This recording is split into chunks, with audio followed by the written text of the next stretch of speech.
Today we're going over the 5 greatest last stands in World War II. Number 1 is the Battle of Wake Island.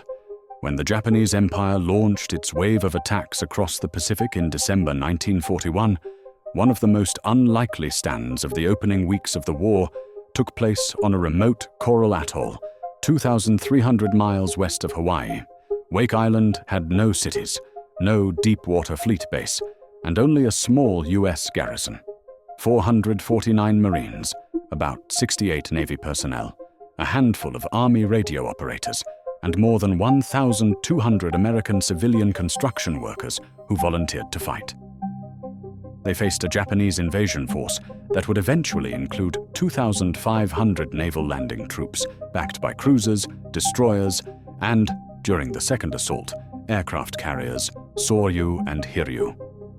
Wake was bombed on the 8th of December 1941, 7th of December Hawaii time, destroying most of the island's 12 Wildcat fighters on the ground.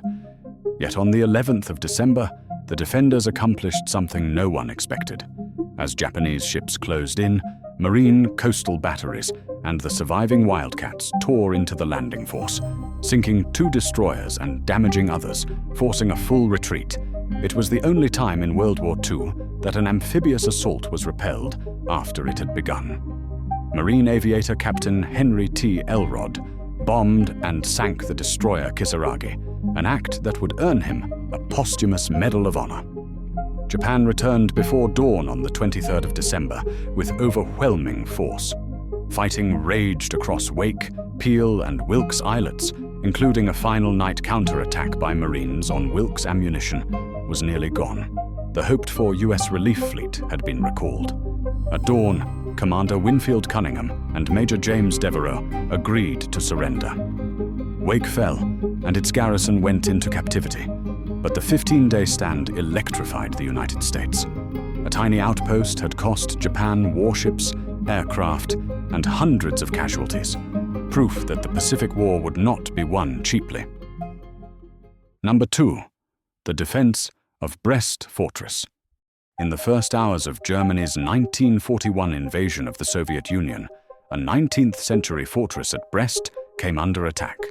The Soviet garrison numbered only 7,000 to 8,000 troops, yet elements of several German divisions were required to capture it, and resistance continued days beyond German timetables for Operation Barbarossa. Many assume the early German advance east was nearly uncontested. Brest shows that some units fought until ammunition and water ran out. Brest Fortress stood near the frontier of the Soviet Union, positioned at a strategic rail and river junction.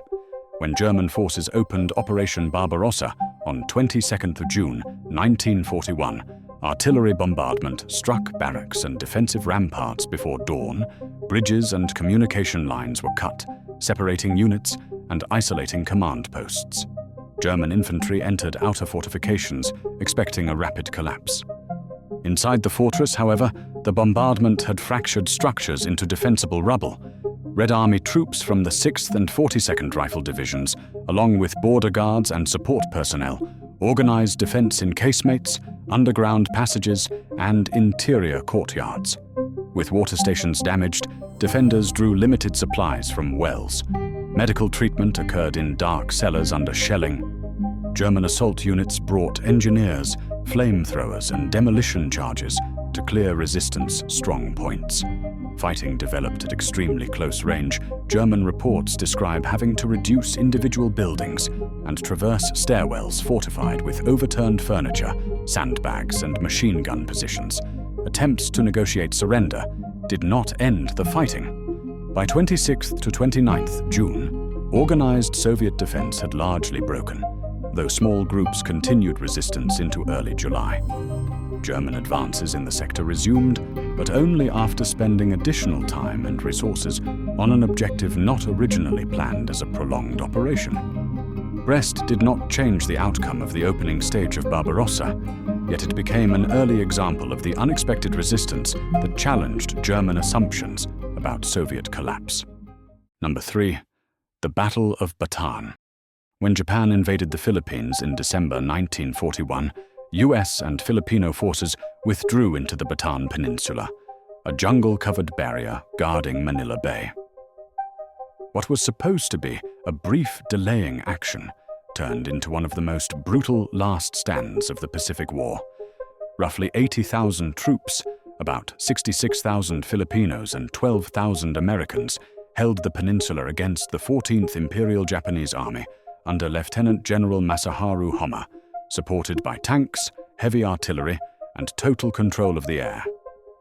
Command initially rested with General Douglas MacArthur, but after his evacuation in March, the responsibility fell to General Jonathan Wainwright and Major General Edward King, the man who would make the impossible decision to surrender.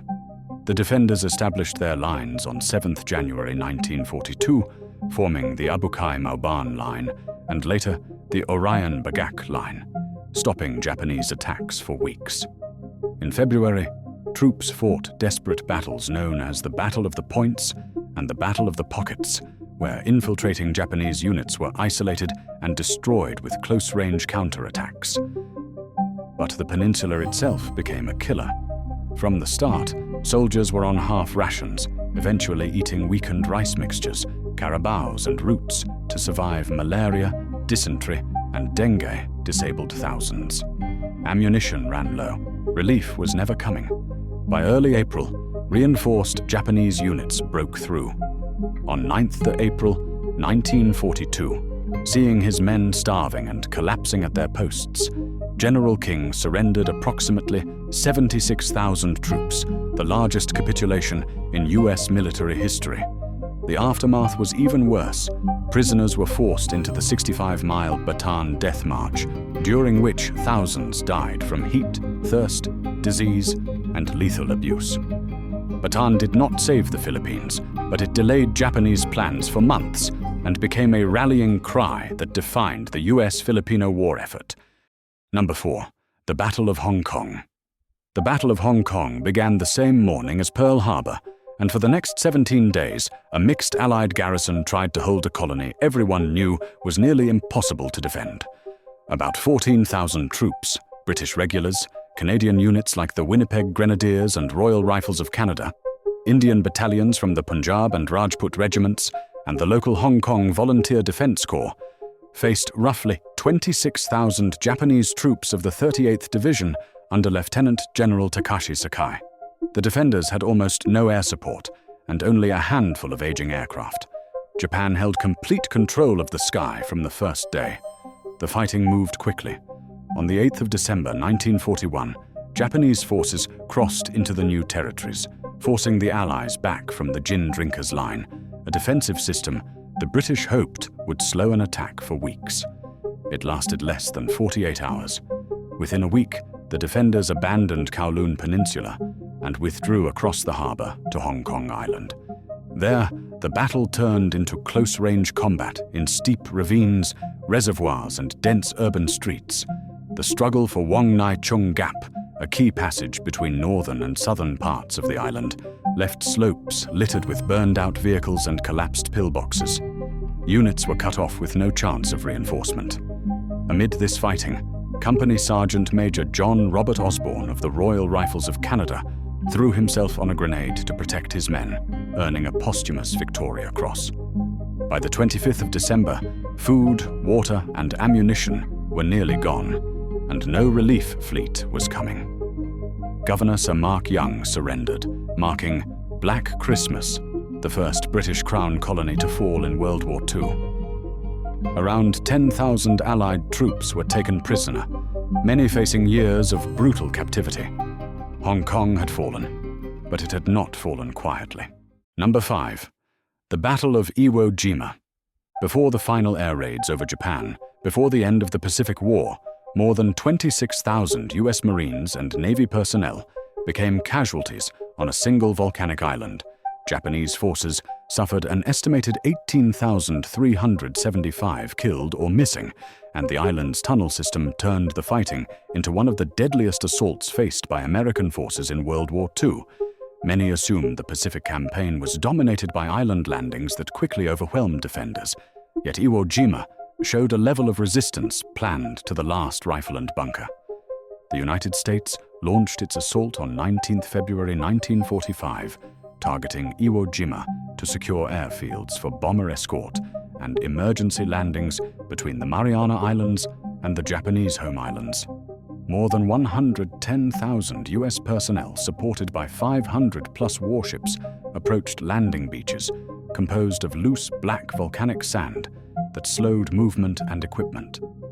Approximately 21,000 Japanese troops, commanded by General Tadamichi Kuribayashi, occupied reinforced firing positions connected by underground tunnels.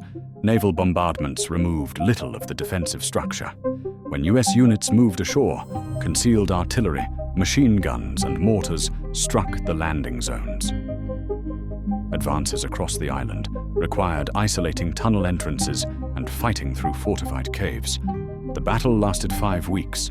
US forces sustained around 26,000 casualties, representing nearly 1/4 of their initial strength. Only 216 Japanese defenders were taken prisoner, most severely wounded and unable to continue fighting. The airfields on the island were later used for thousands of emergency bomber landings, reducing losses among air crews returning from missions over Japan. The stand on Iwo Jima did not prevent the American advance, yet its cost left a lasting debate about the strategy of the Pacific War. If you want more World War II history told through events that rarely make it into textbooks, consider subscribing and turning on notifications. It helps the channel continue producing long-form, research-driven stories like this one.